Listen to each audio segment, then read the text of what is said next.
ದುಡ್ಡಿದೆ ಕುಂಭಮೇಳಕ್ಕೆ ಹೋಗ್ತೀರಿ ಅಂದ್ರು. ಕುಂಭಮೇಳಕ್ಕೆ ಹೋದ ನಟ ಜಗದೀಶ್.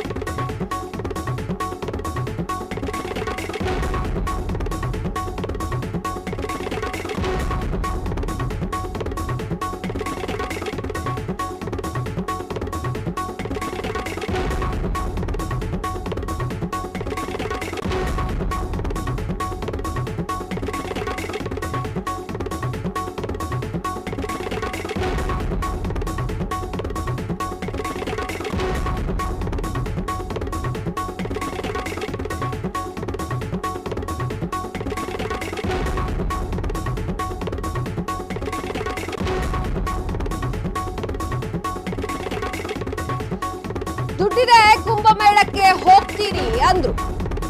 ಮಹಾಕುಂಭಮೇಳಕ್ಕೆ ಹೋದ ನಟ ಜಗ್ಗೇಶ್. ಪ್ರಯಾಗ್ರಾಜ್ಗೆ ಸಮಸ್ಯೆ ಬಿಚ್ಚಿಟ್ಟ ರಾಜ್ಯಸಭಾ ಸಂಸದ. ನನಗೆ ದೆಹಲಿ ವಸಿಷ್ಠರು ಯಾರೂ ಸಹಾಯ ಮಾಡಲಿಲ್ಲ. ಕೆಲಸಕ್ಕೆ ಬಾರದ ಮನುಷ್ಯ ಅಥವಾ ನಿಮ್ಮೊಳಗೆ ಇರುವಂತಹ ದೇವರ ಯಾರ ಬಗ್ಗೆ ಅರಿವಿದೆ ಹಂಗಿಸಬೇಡಿ. ನಿಮ್ಮ ಪಾಡಿಗೆ ನೀವು ಸುಂದರವಾಗಿ ಬದುಕಿ. ನಿಮ್ ಜೊತೆ ದೇವರು ಇದ್ದೇ ಇರ್ತಾರೆ. ನನ್ನ ಬದುಕಂತೂ ಎಲ್ಲೆಲ್ಲೂ ರಾಯರೇ ಕಾಣಿಸ್ತಾ ಇದ್ದಾರೆ ಅಂತ ಹೇಳಿ ಜಗ್ಗೇಶ್ ತಮ್ಮ ಅಳಲನ್ನ ತೋಡ್ಕೊಂಡಿದ್ದಾರೆ. ವಿಚಾರ ಇಷ್ಟೇ, ನಟ ಜಗ್ಗೇಶ್ ಪ್ರಯಾಗ್ರಾಜ್ಗೆ ಹೋಗಿದ್ದಾರೆ.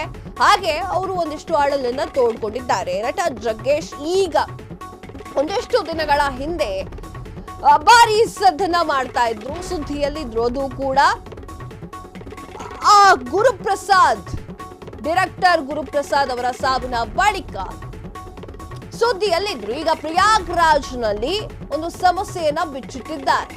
ನಿಮ್ ಪಾಡಿಗೆ ನೀವು ಸೈಲೆಂಟ್ ಆಗಿರಿ, ಸುಂದರವಾಗಿ ಬದುಕನ್ನ ಕಟ್ಕೊಳ್ಳಿ, ಬದುಕಿ. ಬೇರೆಯವ್ರ ವಿಚಾರ ನಿಮ್ಗಳಿಗೆಲ್ಲ ಯಾಕೆ? ದುಡ್ಡಿದೆ, ನಾ ಬಂದಿದ್ದೀನಿ.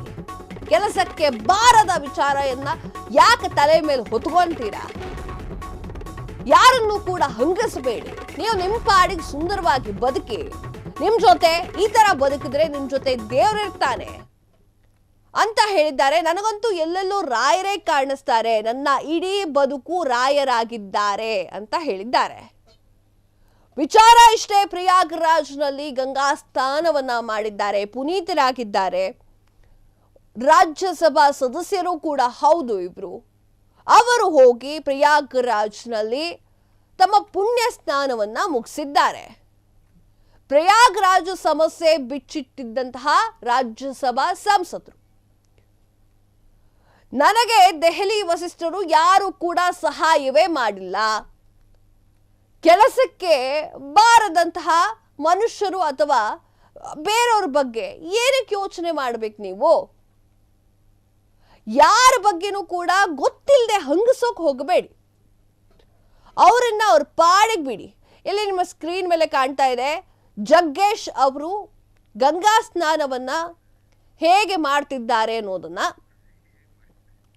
ವಿಚಾರ ನಿಮ್ಗೆ ಸ್ಕ್ರೀನ್ ಮೇಲೆ ಕಾಣಿಸ್ತಾ ಇದೆ. ಅವರ ಭಕ್ತಿ ಭಾವವನ್ನ ನೋಡ್ತಾ ಇದ್ದಾರೆ. ಅವರೇ ಹೇಳಿದ್ದಾರೆ, ನನಗಂತೂ ಎಲ್ಲೆಲ್ಲೂ ರಾಯರೇ ಕಾಣಿಸ್ತಾರೆ ಅಂತ ಹೇಳಿ. ನೀವು ನೋಡ್ತಾ ಇರಬಹುದು, ಹೋಮಗಳಾಗಿರಬಹುದು, ಎಲ್ಲಾ ಪೂಜೆಗಳಲ್ಲೂ ಜಗ್ಗೇಶ್ ಅವರು ಭಾಗಿಯಾಗಿದ್ದಾರೆ. ಅವರು ತಮ್ಮ ಸ್ನೇಹಿತರೊಂದಿಗೆ ಈ ಒಂದು ಪ್ರಯಾಗ್ರಾಜ್ಗೆ ಹೋಗಿದ್ದಾರೆ. ಹಾಗೆ ಅಲ್ಲಿರುವಂತಹ ಗಲ್ಲಿಯೂ ಕೂಡ ಸುತ್ತಿ ನೋಡಿದ್ದಾರೆ.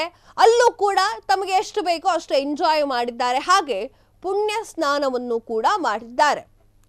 ದೇವರು ನಿಮ್ ಜೊತೆಗೆ ಇದ್ದೇ ಇರ್ತಾನೆ, ಏನು ಯೋಚನೆ ಮಾಡಬೇಡಿ ಅಂತ ಹೇಳಿದ್ದಾರೆ. ಹಾಗೆ ಅಲ್ಲಿ ಹೇಗಿತ್ತು ವ್ಯವಸ್ಥೆ, ಇಲ್ಲಿ ಹೇಗಿತ್ತು ವ್ಯವಸ್ಥೆ ಅಂತ ಕೇಳೋರಿಗೆ ಖಡಕ್ಕಾಗಿ ಉತ್ತರ ಕೊಟ್ಟಿದ್ದಾರೆ. ಅವ್ರು ಹೆಂಗ್ ಬೇಕೋ ಹಂಗ್ ವ್ಯವಸ್ಥೆ ಮಾಡಿದ್ದಾರೆ. ನೀವೇನು ಅದ್ರ ಬಗ್ಗೆ ಯೋಚನೆ ಮಾಡಬೇಡಿ ಅನ್ನೋದ್ರ ಬಗ್ಗೆ ನಟ ಜಗ್ಗೇಶ್ ಮಾತನಾಡಿದ್ದಾರೆ. ಯಾರನ್ನು ಹಂಗಿಸಬೇಡಿ, ಅವ್ರ ಪಾಡಿಗೆ ಅವರು ಇರ್ಲಿ. ರಾಯರ ಹುಟ್ಟುಹಬ್ಬ ಕೂಡ ಇದೆ, ಅದಕ್ಕೂ ಕೂಡ ಎಲ್ಲರೂ ಭಾಗ್ಯ ಆಗೋಣ ಅಂತ ಹೇಳಿ